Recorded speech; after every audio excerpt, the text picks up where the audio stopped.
Okay, welcome everyone to another episode of the Stallone Podcast Network show. I am your host, and with me are my equal, if not better, co-hosts, Doug Greenberg from the Rocky Minute and Craig, the Podfather from Slycast. How you guys doing? No, things are going well. I'm crazy busy lately, so I haven't been podcasting much. I haven't been putting out much content. You know, I took on a second job, so things are really going wild right now. But let the listeners know. Some people only know you through the podcast, but they care and love you. So let us know what's going on. My everyday paying gig is I'm a police officer by day. Oh, what? And yeah, you haven't mentioned that in a while, right? A couple years away from retirement, and I'm trying to plan for the future. I love fitness, so I got a job at a gym. So I'm doing some coaching and personal training and group training on the side while I'm getting ready to retire and do that full time. That's awesome. That's why our one of our hosts on our Last of the Action Heroes Podcast Network, Seiko, who does the Mel Gibson and Arnold podcast. That's why he loves you so much, because you lift weights, because you're a manly man. Girly man like me is not a good enough man for Seiko. But you with your noodle arms over there. That's right. Hey, I got to noodle something else too. All right, Craig, what's going on with you, brother? Not much. I got my slippers on, ready to rock and roll. I know we're both part of the Slipper Club, so it's very, very inside. Right there. Yeah, that's like, if you're not my Facebook friend, you don't know my slipper game is on point this year. My wife got me a new pair of slippers, and they're fantastic. I'm wearing them right now on my feet. Well, that makes three of us then. We're all three of us rocking our slippers. I was less than enthusiastic with the results of this poll, and I want to express the fact that it has nothing to do with the movie.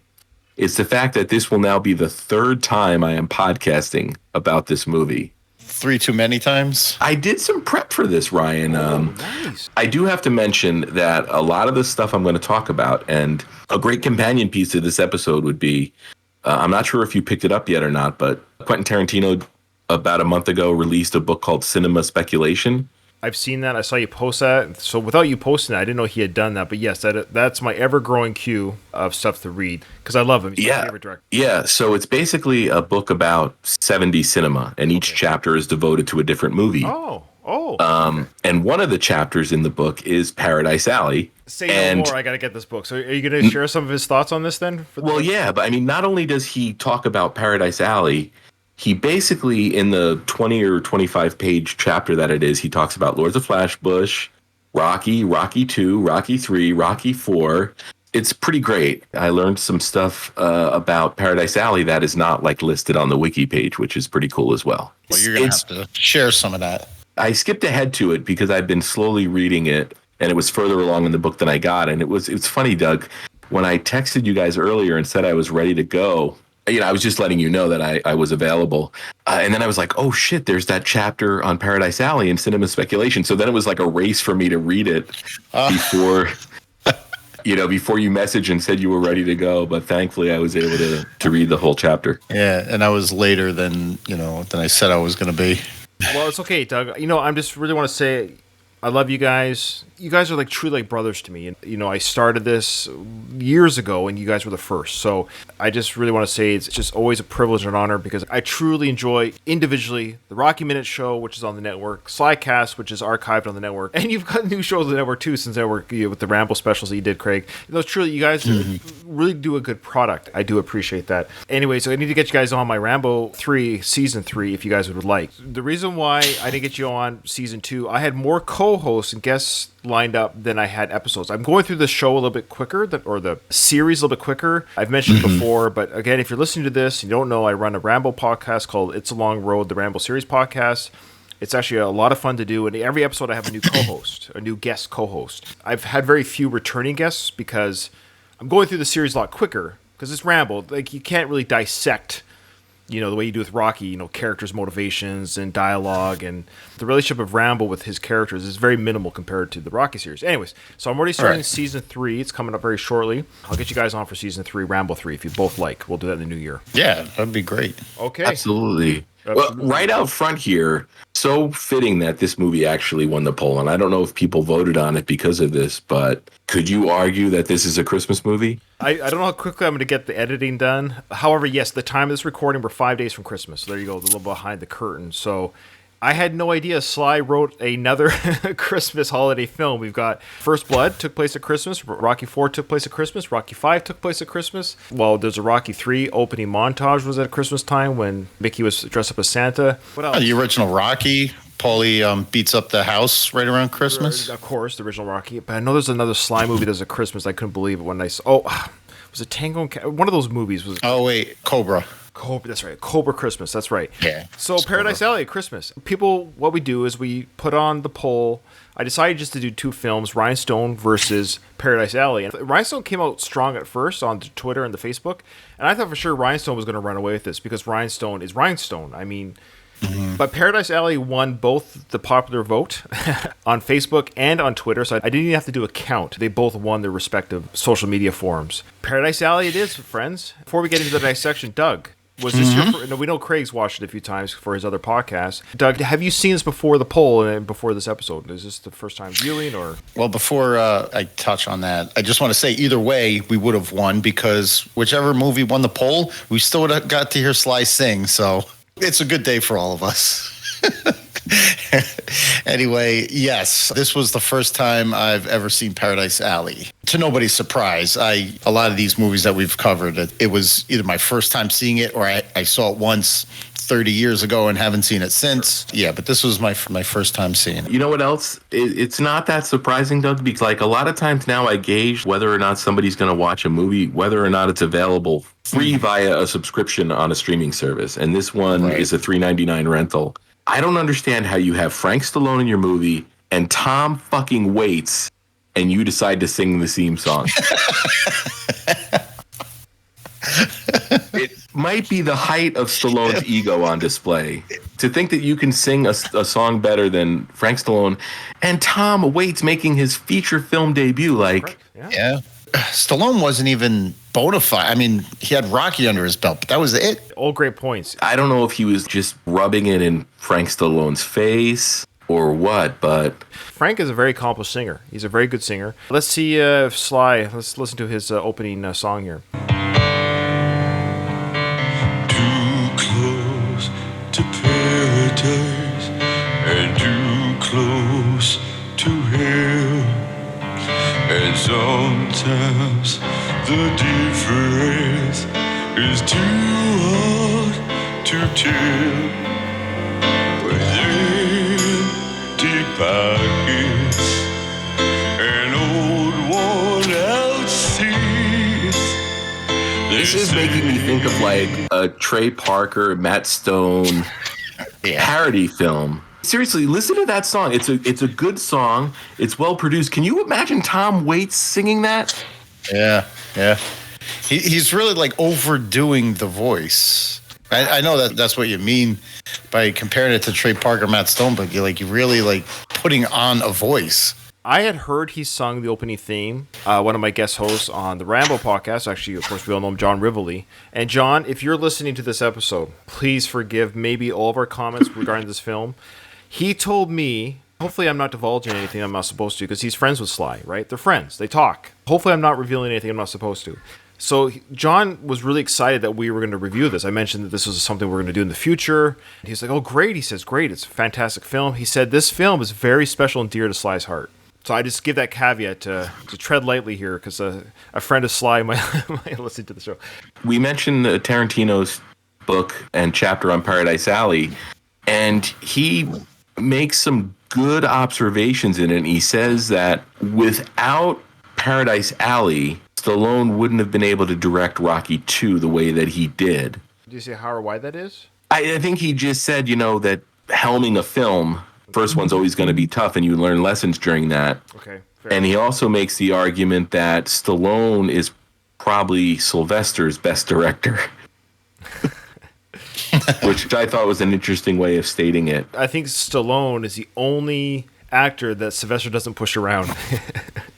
And I can understand Sly's opinion that it's or the idea that this is a film that's very close to Sly's heart, because if you think about it, it's got a lot of Sly-isms in it. He learned a lot, obviously, while making Rocky, and Rocky is by far a better script. It's very rare that you see a filmmaker make a film that is completely their own. And I know Sly has sort of regretted the editing process of this film and said that, there were scenes that were taken out that he didn't agree with. Hey, look, we do a Stallone podcast. I love Sly. He's like I've always said, he's my favorite on-screen hero. I get it. He's passionate about his product. This is his art, right? And so imagine if you wrote a book and you gave it to the publishing company, and the publishing company takes the book and rips out paragraphs and chapters, the character developments, it gives you back the book, and now it's a pamphlet. I understand. That'd be very frustrating for a creator. So Sly basically said that for this film, there's a lot of stuff that was taken out that enhanced characters, developments, stories. The film was almost 2 hours long as it is with the cut, so I'd be very curious to see. So is there a 3-hour cut? And you know what? I'm not going to lie to you. If Sly goes back to the drawing board and does a Paradise Alley director's cut, I'm all for it, and I would be very curious to see the full story. I know Sly does this a lot with some of the films that kind of get mismanaged. He always says the editor, the studio, which might not be untrue, but it does seem like a lot of the mishandling is always out of his control type handling. Biggest tell to me, Ryan, is like you said, it's an hour and 49 minutes. If this was 88 minutes, I'd buy that editing excuse a little bit more. I'd also be curious to see this TV cut that he references, that some of those scenes were put back into the TV cut. That was the monkey. Yeah, okay. There was also a scene where a legless veteran was at the bar that he was talking to or something like that. Apparently he re-entered into the film. It wasn't in the version we watched. And there's also a novelization that Sly wrote that I'm sure has a lot of those scenes. Some information that Tarantino goes through in the cinema speculation chapter, but he talks about the development of this film. But he says initially this film was, as we know, after Lords of Flatbush, Happy Days took off. And Sly called up his friend Henry Winkler. And Henry Winkler actually set this up as a TV movie at ABC, where Henry Winkler was going to play Cosmo and Sly was going to play Vic. For whatever reason, that didn't go.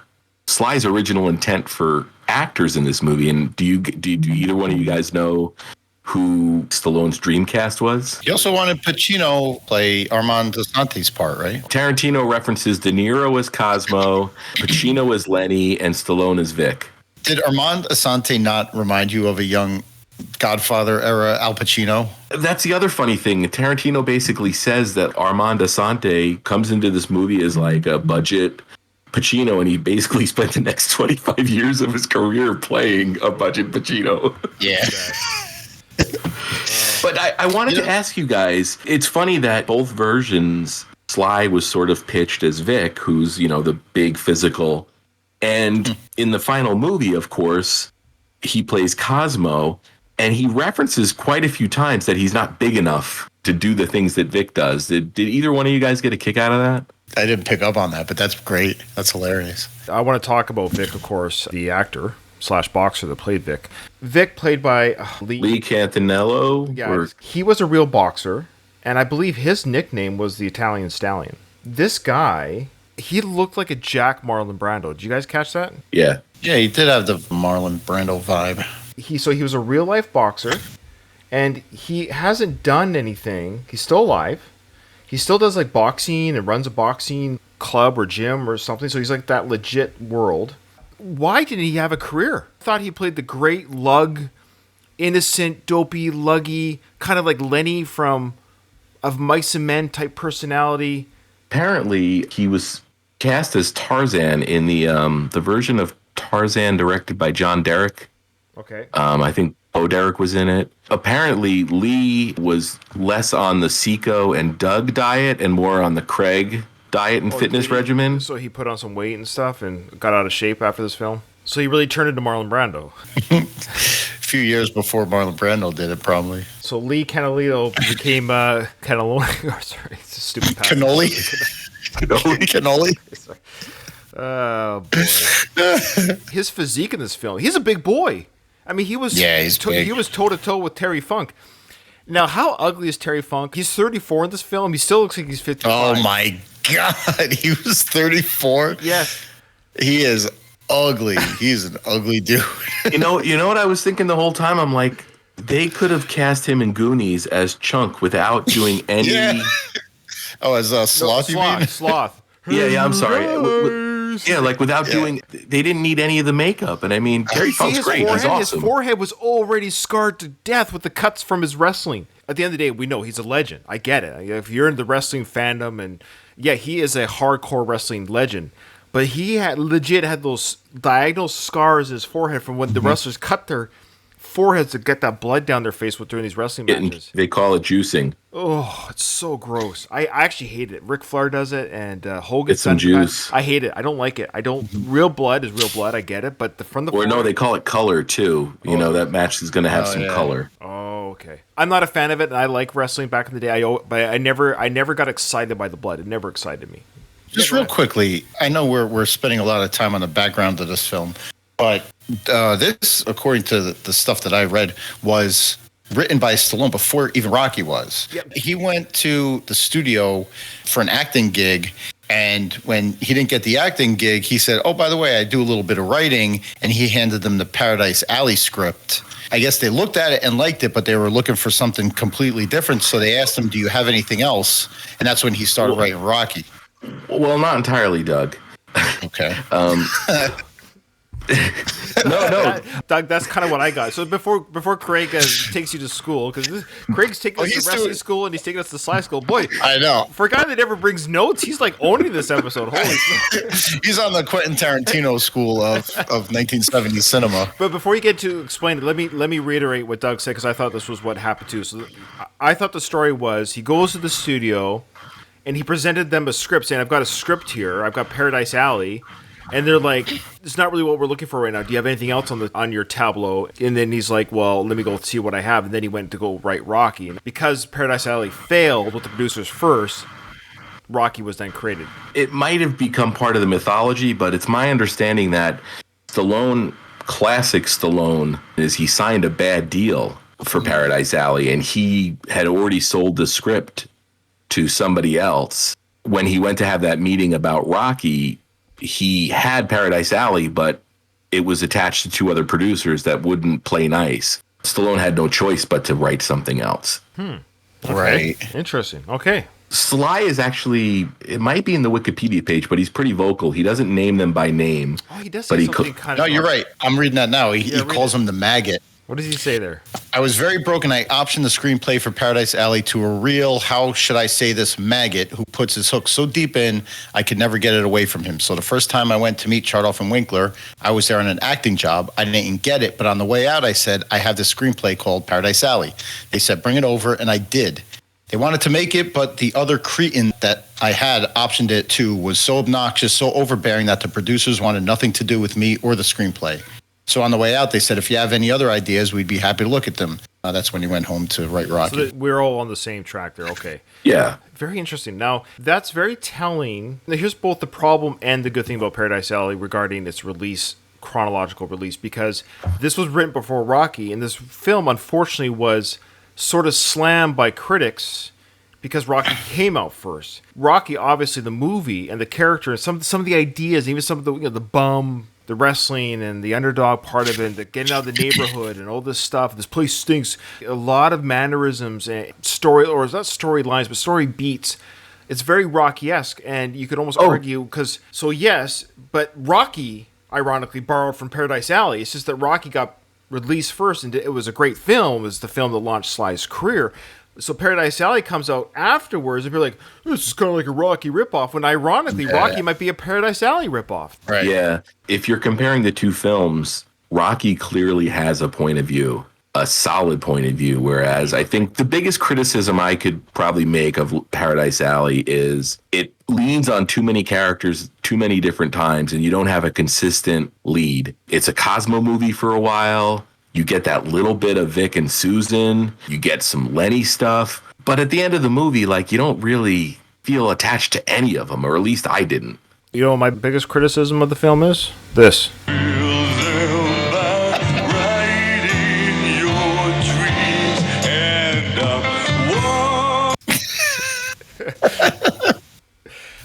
Oh, good. So we haven't made it past the opening credit. Okay, so let's talk about this film. This is my first time seeing this, 2022. I've never... This is that film that is, like Louise in our chat called it, it was my great whale, too. Like, the fact that I saw Lords of Flatbush before Paradise Alley is insane. Just think, this film was 4 years before First Blood. I love Sly, but this was like Rocky 5 Rocky on speed. his jokes and his quip. Now he gets a little bit hard at the end when he has this change of heart for his brother. He doesn't want to do it for the money. He sees his brother's getting beaten up or hurt or whatever. But this con artist, fast talking, it didn't work for me. It was actually annoying, and I hate to say that because I love Sly, but I found his character and the way. Stop talking. He always has something to say, a quip.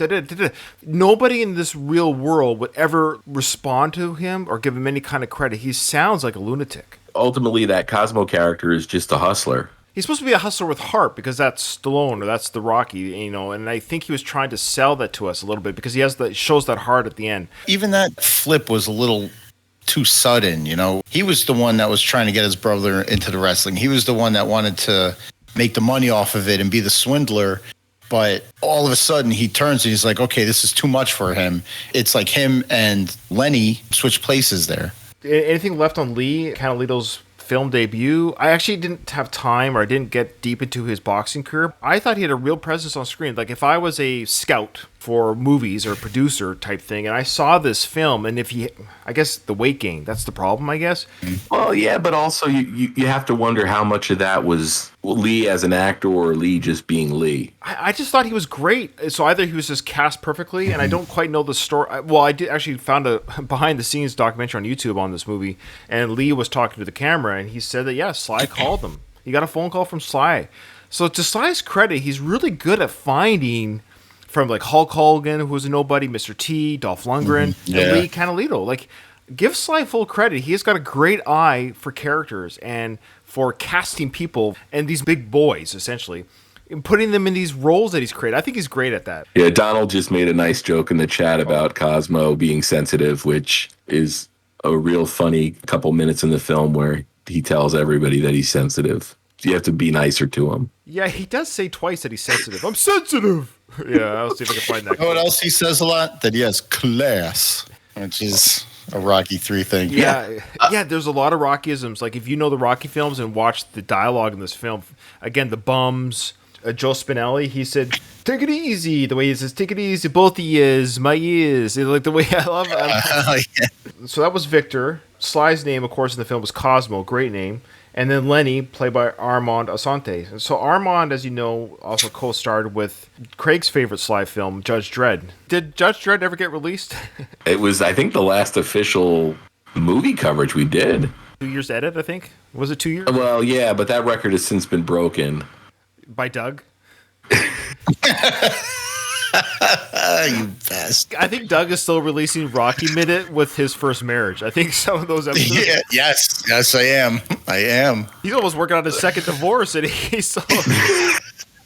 The one thing I think grabbing him out.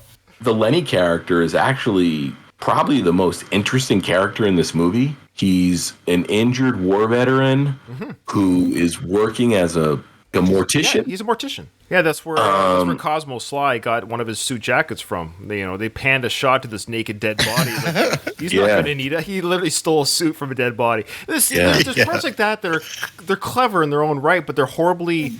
It's not delivered very well, but they're funny. It's kind of funny. He took us, he's not going to need it in the next life type thing, which is true.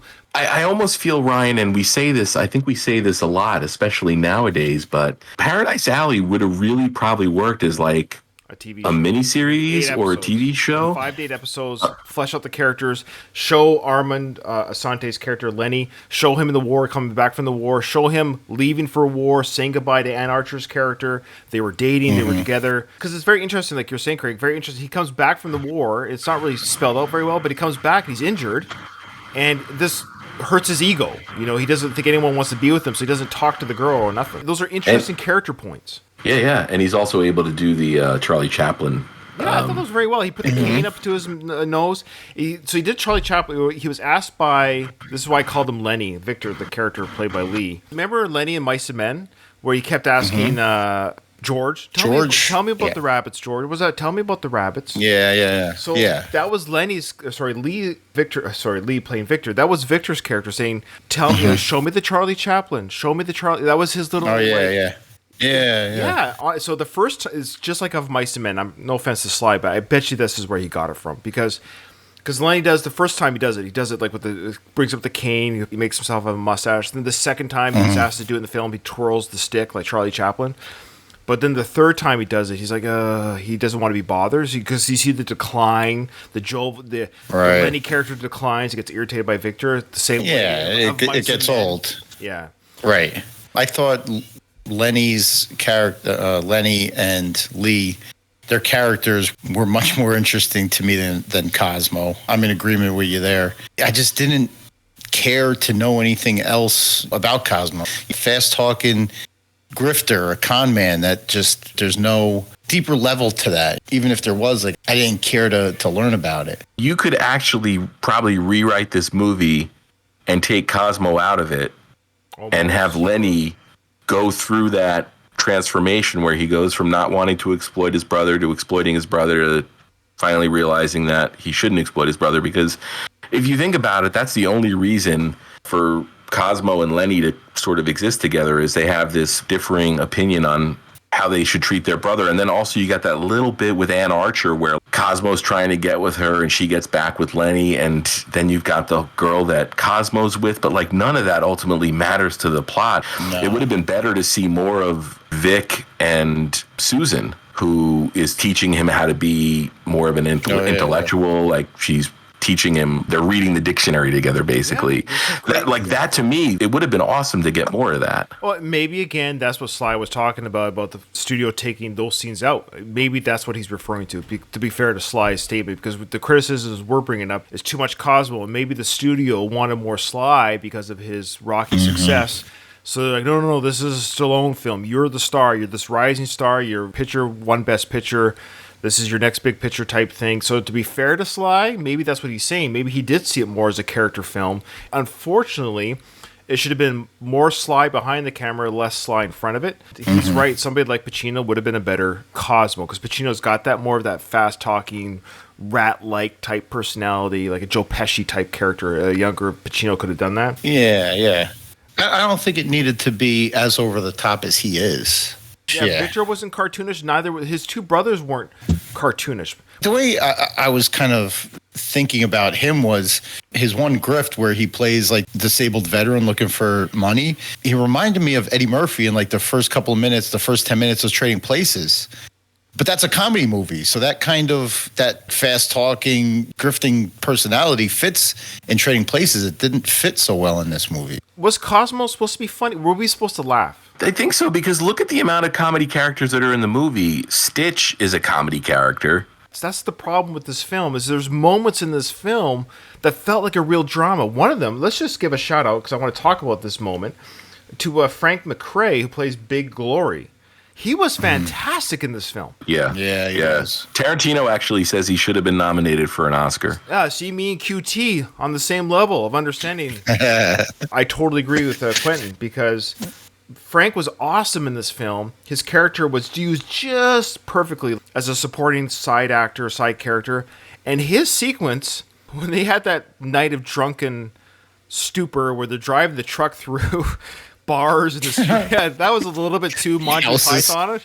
They literally drive the truck through a bar. Anyways. Yeah. So this is the problem with the film. It's disjointed because we have moments of them being drunk and silly together. Had they made that part less cartoonish, but still they're out in the town, they're having a joyride, catcalling the girl, sure, maybe smashing through a few bushes, but crashing through the bar was a little bit too much. But anyways, then they go to the dock, and that sequence with Big Glory, played by Frank McRae, talking about how he's going to commit suicide.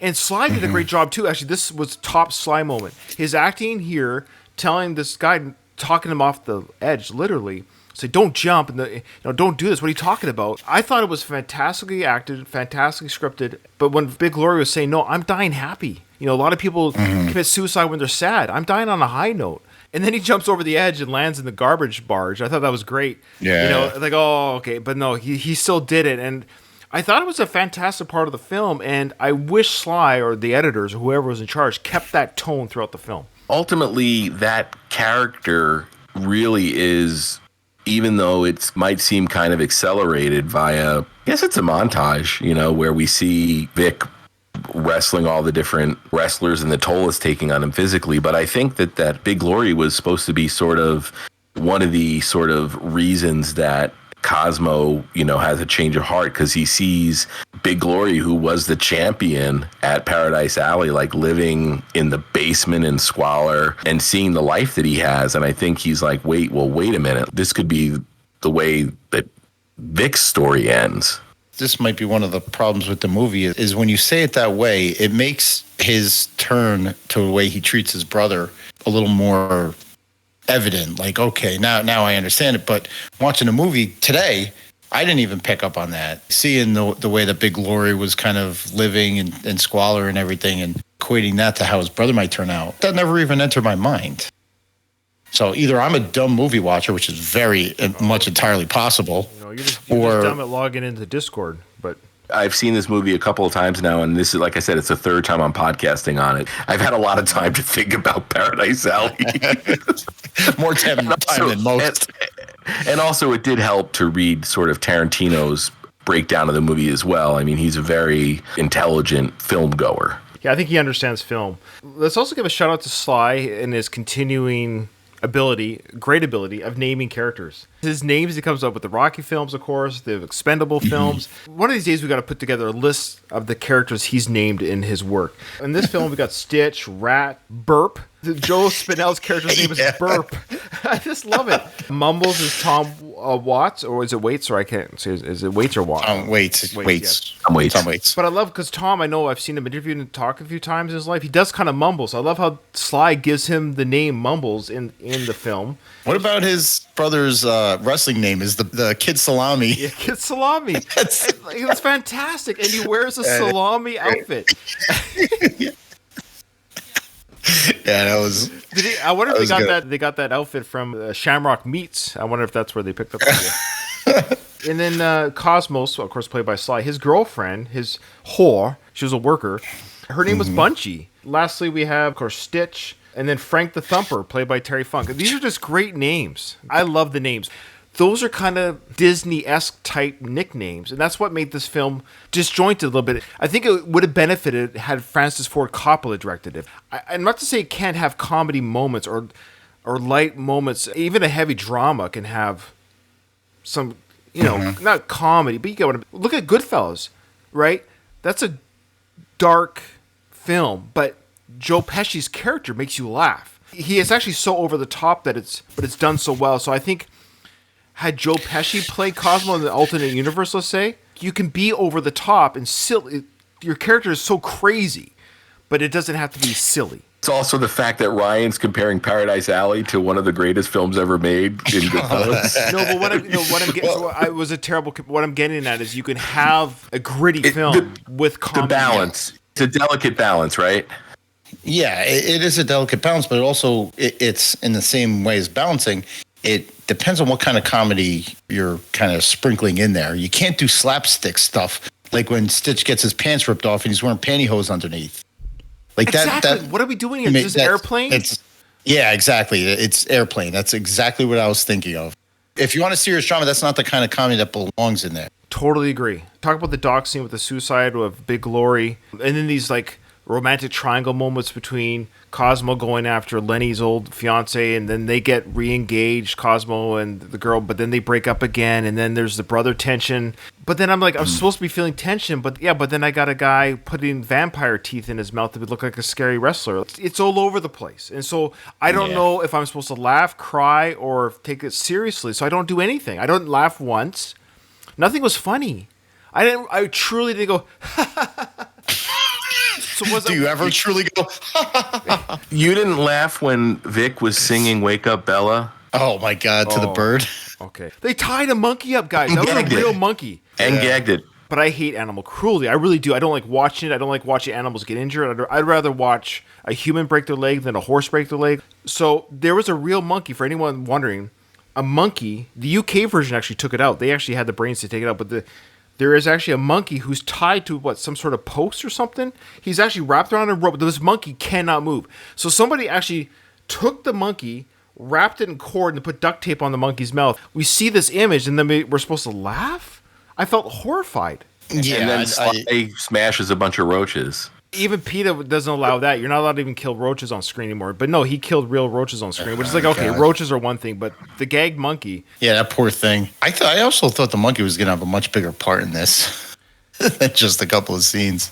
Yeah, I thought the monkey had a bigger role too. That's the ultimate thing about this movie is it could have been like a 90-minute movie if you cut out all the stuff that never gets paid off. The first wrestling match was $100 against the monkey. No, let's talk about how he got the monkey first. Yeah. Arm wrestling. That's right. Sly with wrestling in Rocky 3, wrestling in this film, arm wrestling in this film, arm wrestling over the top. I know why Seiko hates Sly so much. I got it. Because these are the films Seiko would do. If Seiko did all of his films that have some sort of weightlifting montage, there'd be some sort of, speech about physical fitness and manlyhood. This is Sly. He's always got to have some sort of, look at me, I'm working out. Look at me, I'm doing arm curls. And so... Tell me I'm wrong, Seago. Tell me I'm wrong. The whole arm wrestling scene was nuts to me. How long was that match supposedly going on? I was going to ask that because the way it's edited, they keep fading in and out, and that's like cinema speak for there's time going by. Yeah. People were gathered around, they're sweating. And Terry Funk, did we say how ugly he is? Oh, boy, I didn't realize God. Cauliflower ears. I didn't recognize him at first. Hey, Ryan, Seiko just chimed in. He said, I got to be honest, you're not wrong. Yeah. All right. Terry Funk's faces that he was making during that arm wrestling match, like his nose started bleeding out of nowhere. Why was his nose bleeding? Did the pressure in the room change? Yes. Is this supposed to be serious or funny? Beats me. This film is frustrating because I'm glad I've seen it because this has been my great whale. I can now say I've seen Lords of Flatbush, reviewed it. We've seen Paradise Alley. These are big films, and Fist. These three films are that pre-Rocky II era, right? So these are the films that came out before Rocky II. This is Sly trying to do things other than Rocky, which we know he can do, and he did do later in his career, like Copland and, of course, The Tulsa King. I'll always say this about Sly. The Tulsa King has covered a lot of sins. Like, seeing him in The Tulsa King, it covers a lot of sins. And I feel like I can hack on this movie a little bit more knowing how good he is in that film, right, in that TV series. But anyways. All three of those films were period pieces as well. Yeah, he loves those period pieces. Yeah, he does. This is the problem with the film. Again, I've talked about tone. But what I liked about I didn't hate this film at all. I actually quite enjoyed watching it. I know my review has seemed like no, this wasn't like watching Escape Plan 3 or, Right. No, I loved watching the film because to me it's a history piece. This is like so long ago when this came out. This is a young Sly. This is a Sly trying to discover himself as an actor. This is Sly putting his heart and soul onto a movie. He's right and directed this film. This is kind of him showcasing that he's not just Rocky. I get it. So I have a soft spot for what this film was trying to do.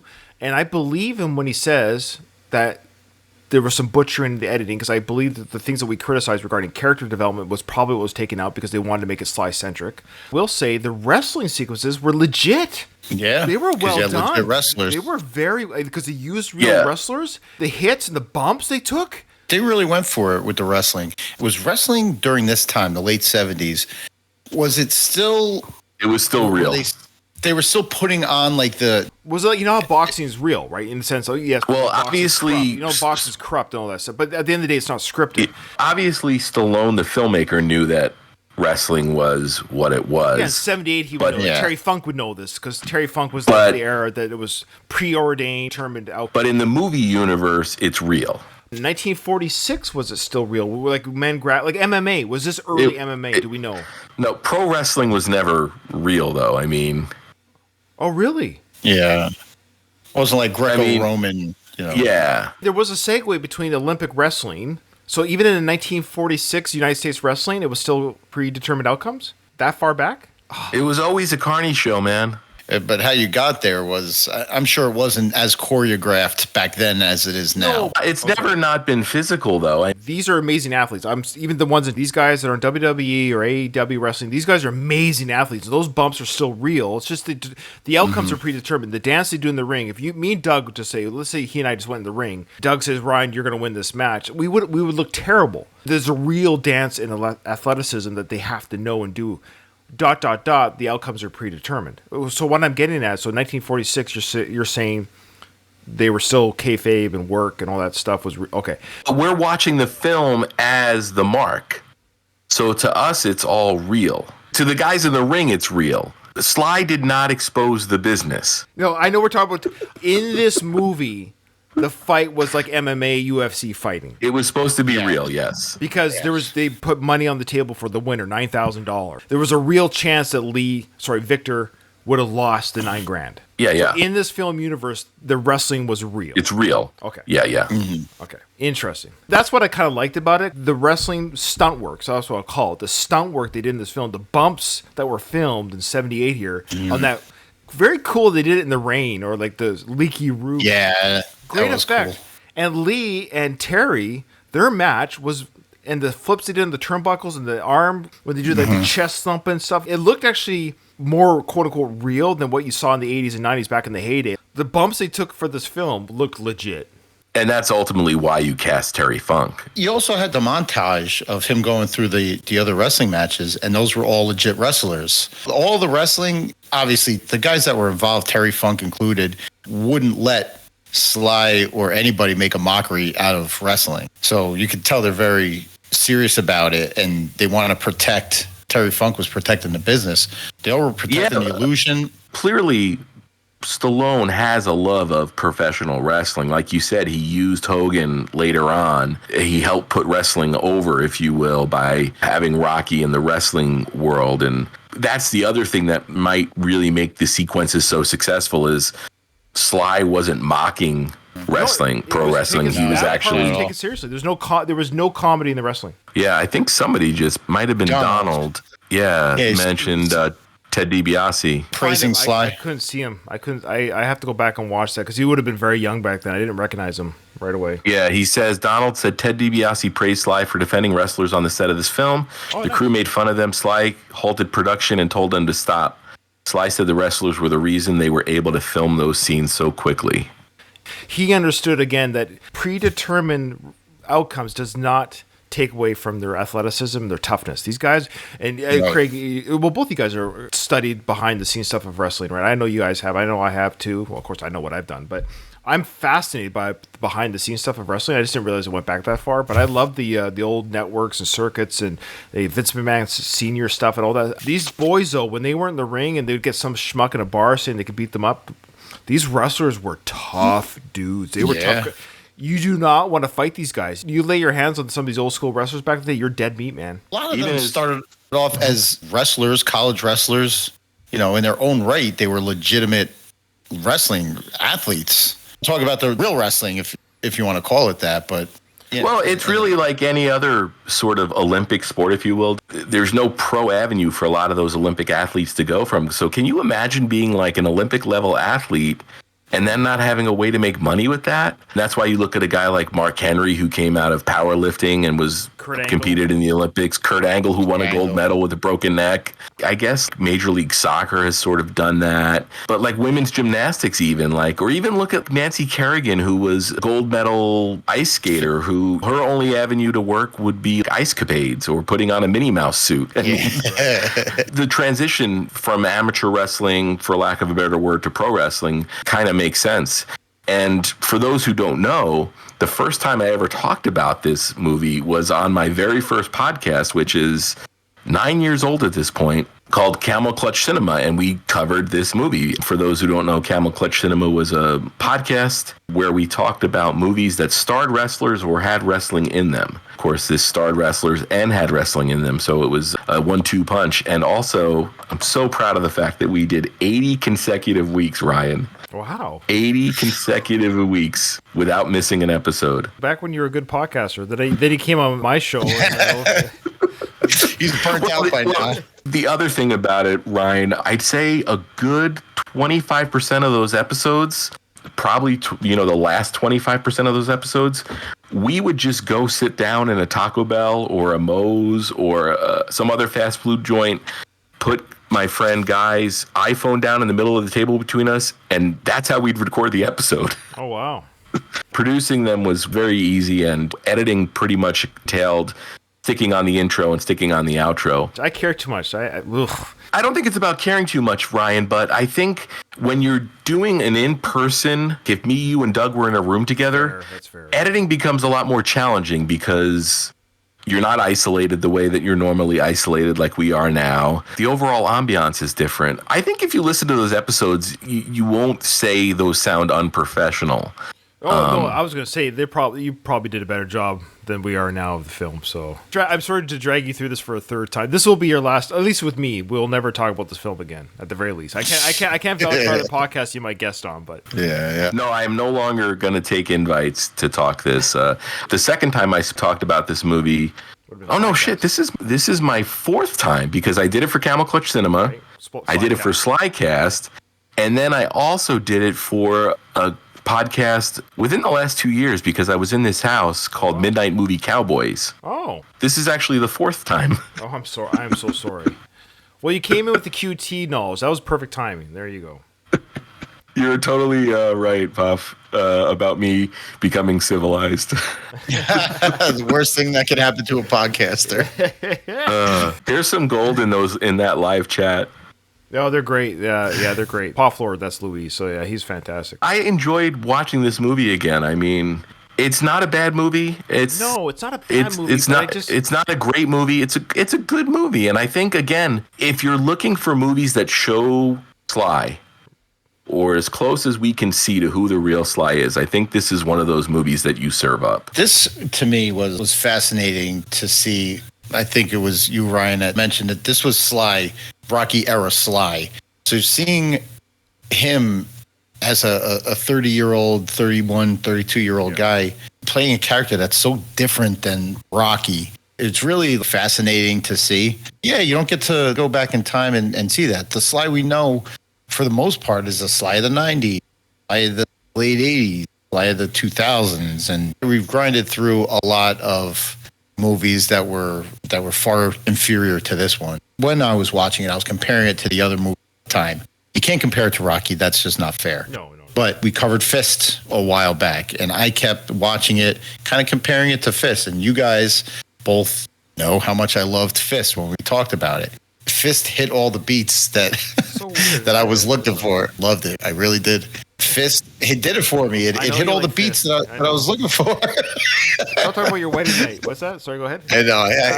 I just put my foot right in my mouth. Oh, you put your fist in your mouth is what you did. Okay, go ahead. My slippered foot. But this one, I kept, like I said, saying all right, Fist succeeded where this one kind of lacked a little bit. Is it a terrible movie? No. There's just too many question marks, too many boxes unchecked when I was watching this. And the other thing, in fairness to Sly, is this was Sly's first time directing, whereas Fist was directed by Norman Jewison, who is a much more accomplished, and for lack of a better word, a great journeyman director. Right. Mm-hmm. Oh, let's not forget to mention Bill Conti, too, did the score. Yeah, of course, did the score. Yeah.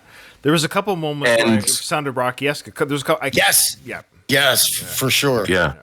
He was definitely playing in the same tonal sandbox. And then also the cinematography in this film is great, too. You got Lalo Kovacs, who you'll see his name on a ton of pictures. I mean, it looked good. Neon always looks cool. The Paradise Alley sign, especially in the rain, that just looked great. Yeah, we had the Blu-ray, so thanks to Andy, our pirate, we got the Blu-ray version of this. So it looked good. It looked sharp. The picture was clean. Dialogue was clean. Everything was clean. The audio was clean like this. Step closer now. One more fight. Everything about it was clean. And, anyway, I don't know.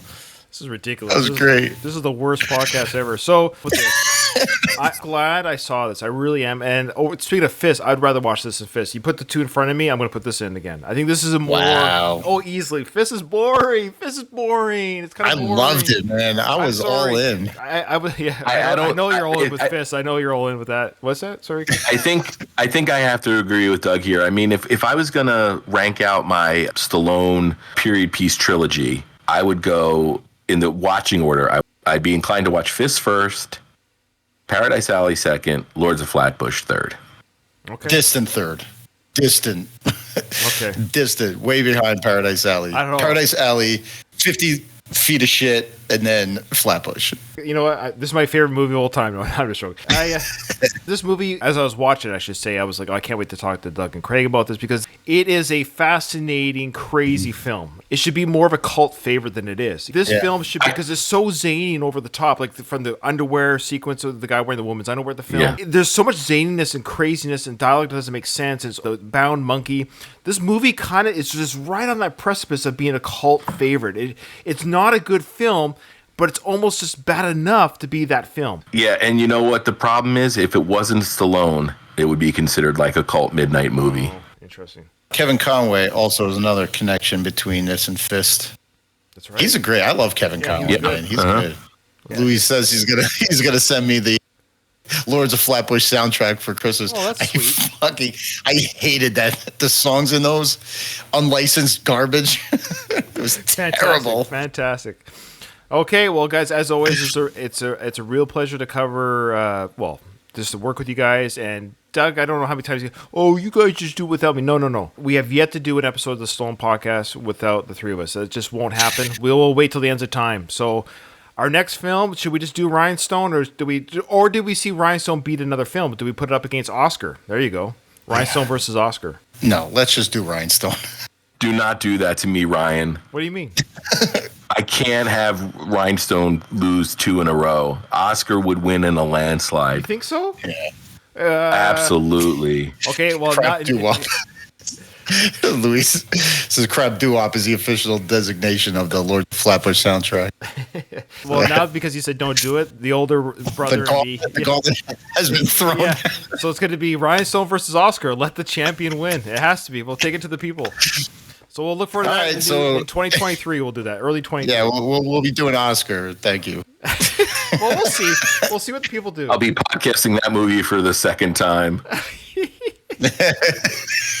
And last. Yeah. Never say never. Before we wind down, I know you've been doing your recaps of Tulsa King week by week, but I wanted to give myself and Doug an opportunity to Yeah, good idea. Thank talk about Tulsa King. And I know I have some podcast episodes coming out that were recorded for the network with Seiko, Okay. where I've probably talk about how great Tulsa King is. But as a Sly fan, and as a critical Sly fan who's lived through some of the more unfortunate Sly choices these past couple of years, which includes Backtrace. all that straight-to-video garbage. Remember Backtrace, guys? Barely. But as a Sly fan, Tulsa King has been such a gift because it allowed me, it didn't remind me why I'm a Sly fan. I think it helped remind everybody else that's sort of in my circle why I'm a Sly fan. To see Sly finally lean into, and Ryan, I believe you talked about this, lean into that Get Carter elevator scene, Yeah. to lean into that character. I'm not going to say I wish he did it earlier because this is like the exact perfect moment in time for him to do it. But it's so great to see Sly sort of paint with that palette of colors, if you will, and to not be constrained and to be on a network TV show that allows the violence and the language that they're allowing, and to work with a caliber of talent like Taylor Sheridan, who is just constantly delivering. It's really been great. I'm really glad that we're not having a sort of a Bruce Willis style ending to Sly's career. We're really getting that more of that Clint Eastwood victory lap. Well said. Yeah, I couldn't agree more. And for the longest time, every time, we've reviewed a Sly movie and I've watched these dregs over and over again, I see Stallone playing, what am I trying to say? It's Sylvester Stallone. I'm looking at Sylvester Stallone on screen, who's trying to play a character. But in Rocky, in Rambo, I'll give it to Copland, certainly in Tulsa King, I'm watching the character that he's playing. It's not Stallone on screen. This is Dwight Manfredi. Now, you want to talk about how they use comedy in the right way, like the little sprinkled in comedic moments in this are well-timed, they're well-delivered. Sly, we've seen him do some piss-poor comedy, but he delivers like a pro in this. The comedy lines that he comes out with, he seems like he's been doing it for years. It's right up there with Pesci and Goodfellas. He shocked the shit out of me. I knew he had it in, but he really went above and beyond and shocked the shit out of me so far. Are you guys current? I'm completely up to speed. So let's talk episode 6, Doug. Yeah. All right, let's do it. Let's Cover your ruin it. ears. Ryan, mute us. Yeah. Well, I'll just stop recording and stop streaming. Okay. Well, what's next? So Craig's got some episodes coming out with Seagull. We look forward to those. There's 2 great episodes coming out. It's going to be me and Seiko talking probably the most underrated action movie of the 80s, To Live and Die in L.A. Oh, nice. which was a really, really fun discussion. I know all three of us are on tap for the next season of Hugging the Cactus, the Mel Gibson podcast. So Yeah, I recorded one. I did a Maverick one. Yeah, and I did Machete Kills, which was a ton of fun. Nice. Well, I just recorded The Patriot with Seco the other day, so Hey, look forward to that. I love that film. Yeah. I don't care. I love that film, man. When he goes psycho with that Tomahawk axe, man. I freaking love that, man. Mad Mel. I love it. It's the historical liberties that they take that kind of drives. It's a movie entertainment, man. He's a purist. Seco is a purist when it comes to history. You can't go off book with him. Oh, yeah, well, I don't want to go on book with them. It's a snooze fest. I don't want a history lesson. I want to talk. I just want to see Mad Mel take on the Brits, man. It was fantastic. Anyways, well, as far as Rocky Minute is concerned, we're in the middle of releasing a week's worth of episodes. A week. We did 5 episodes with the guys from Answering the 10 Count. For those people that don't know, Answering the 10 Count is a wrestling podcast, and one of the hosts of Answering the 10 Count, who was on with us when we did our week with them, our week of recordings, passed away recently. His name is Tommy. Yeah. So sad. Yeah. Who's sorry? Passed away? Tommy Pondick, one of the co-hosts. Okay, so wow. I've been in touch with Greg, and I'm kind of sprinkling in these Answering the 10 Count recordings, kind of just to preserve, kind of because I'm somewhat lazy, but also to preserve Tommy's memory a little longer. Yeah, absolutely. I know, I've had some of the Answering the 10 Count people reach out and say how they love Tommy's voice, Oh, wow. A couple minutes. So, but you're also just lazy. Yeah. Let's be clear. Yeah, that's like the main issue there. That's where we're at right now. I got a bunch more episodes in the can. I got to start recording again to finish up Rocky 3. But Doug, are you in a race with Jeff Ferry to see who can release minute episodes slower? Yeah, Jeff. They're on Dogma. They just ran through their bank, and they're like one by winning it now. I recorded a Dogma episode with them during the pandemic, and I believe I lost connection, and we never finished. Oh wow! So I don't even know if that episode is going to be released or not. I just disconnected, and I'm like, oh, I guess they're not calling me back. Yeah, that's on brand for them. And hopefully 2023 we'll get some more Sly done. That's my goal with you guys. Get a few more, at least a good handful of Sly films done. We're almost done. His main filmography is almost over. So we are nearing the end of it. So I look forward to doing more with you. If you want to hear me, I do a Ramble Series podcast called It's a Long Road, the Ramble Series podcast, and it's getting some good traction and reviews, and I appreciate that. The Rocky Series podcast called One More Round, revisiting the Rocky franchise with Katie and Kyle. Lastly, check out the Last of the Action Heroes podcast shows, where I do standalone episodes of movies and from actors that aren't Sly, Arnold, all the big guys, Mel. Yeah, you did Malone recently, right? We did Malone. Mm-hmm. Man, I'm having a blast covering. There's gonna be more Burt Reynolds. You're almost doing a Burt Reynolds podcast. It's almost happening. Yeah, you love you some Burt Reynolds, man. That bearskin rug from all those years ago really burned its image into you. Man. You can't get enough of Burt. Yeah, I don't want to compete with the other Burt Reynolds podcasts out there, but me and Jared from the 25th Century podcast, we're going to be doing more Burt. That'll be coming in 2023 as well, so stand by for that. Hey, Ryan, if and when you ever think about doing Stick, I'd like to join you for that one. Is that a Burt show? Is that a Burt movie? Yeah. I haven't seen it. Okay. It's ex-con Burt, and it's based on a novel by Elmore Leonard, and Elmore Leonard wrote the screenplay. Oh, nice. Okay, you're in. It's got legendary stuntman Dar Robinson in an acting role, which was rare for him. Oh, wow. Look at that, guys. What a good tease. Soundbite for Stick in 2023 with Craig. Okay, that's going to be fun. All right, guys. Thank you so much, and we'll see you on the next Stallone Podcast Network show. See you. All right. That's right. Take care.